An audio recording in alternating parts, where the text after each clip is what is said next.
And we are back with Dr. Shelley Olson. She's answering your questions about dental health. And of course, you can continue to text us those questions. All right, this one is it safe to brush your teeth with a mix of baking soda and a little peroxide twice a week? I wouldn't recommend doing that because the baking soda is abrasive and the peroxide, again, is meant for extra oral use unless your dentist tells you to use it in case you have some sort of abscess or something that needs to be used for. But typically peroxide on your outside wounds and baking soda for your cooking or for deodorizing your refrigerator. If you do want to use a baking soda toothpaste, try to find one that has the ADA seal of approval on it because it will have been less abrasive. Okay, I had never even heard of that wives' tale of the peroxide and the baking soda together. This next question is, what if you have no teeth anymore? Do you still need to go to the dentist, and how often? And I'm not sure whether they have dentures or not. So if you have no teeth and have dentures, I would recommend you go at least once a year because we're going to do an oral cancer screening. And we're also going to check your dentures and make sure they're fitting properly, you're not causing any sore spots. Also that your dentures are in good repair and are not holding excess bacteria, or if you need a new pair. And if you have implants along with those dentures, you probably want to come every 6 months so that we can check the health of your implants, because even though they're not your actual teeth, they are in your body and are exposed to all the things that, the bacteria and things like that in your mouth, so we want to keep them clean as well. Okay. This next question is, what is the best type of dental floss to use, and how often should you floss? So you should floss morning and night. After you eat is best. The best floss you can use is the one that you're going to use. So right now I really like Listerine makes it's either called Total Care or Ultra Clean. It's got a little bit of a stretch to it, so it feels a little bit kinder and gentler to your gums, but still does a really great job. But again, the best floss is the one that you'll use. I do recommend using standard floss that you wrap around your fingers and not the floss picks, because it doesn't allow you to wrap that tooth and get it nice and clean. With the picks, it just kind of cleans in between, but not the whole surface of the tooth. I was just about to ask about those picks because they just go straight up and down. So you're right, it doesn't get to around the tooth. All right, this person had a follow-up question. Is just pure baking soda okay for teeth, or is it harmful?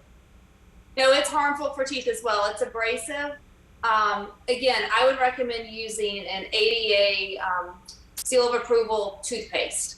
Okay. It's just a basic toothpaste. It doesn't need all the bells and whistles. It doesn't need the whitening. It doesn't need any of those things. Just a simple, basic toothpaste. All right. This person's asking, what are the best kinds of foods to eat to help your teeth?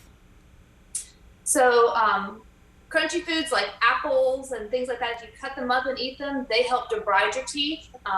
Blueberries are always good for us because they're antioxidants. They're good for your mouth. There's really not a better food for your teeth, but eating foods with some texture to them help clean the teeth while you're eating. They keep all the deposits off of them. The softer foods kind of stick to them and gunk in between your teeth. So yeah, crunchier foods, but not hard, but just crunchier things that'll keep things nice and clean. Right, and we're not talking about hard candy. That is not one of the food groups. Okay. All right. How about hard crunchy foods? Yeah. All right. This person says, I can't afford deep cleaning. Should the dentist still perform a basic cleaning? Unfortunately, with the dentist just performing a basic cleaning, they're only cleaning above your gums. And so what they're doing is they're leaving all that bacteria and tartar down below your gum line because they can't get to it by doing just a basic cleaning. So it's kind of, I'm trying to think of how to describe it.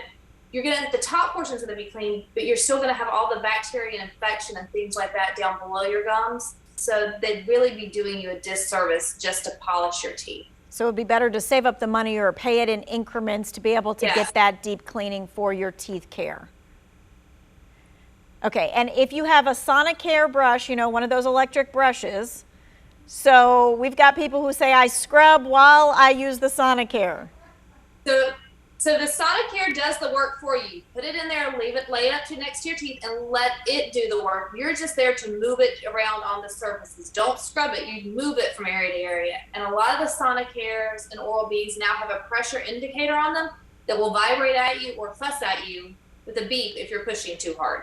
Okay, and if you're like, I can't manage it myself, well, then maybe you go get one of those Sonicares that has all those bells and whistles, so you don't even have to think about it when you're brushing your teeth. Thank you so much, Dr. Olson, for joining us. We so appreciate your time and your wisdom. Thank you. Thank you. Have a good evening. Enjoy your summer. All right, so if you missed any of this, it's going to be in the 2 Wands to Know section for you.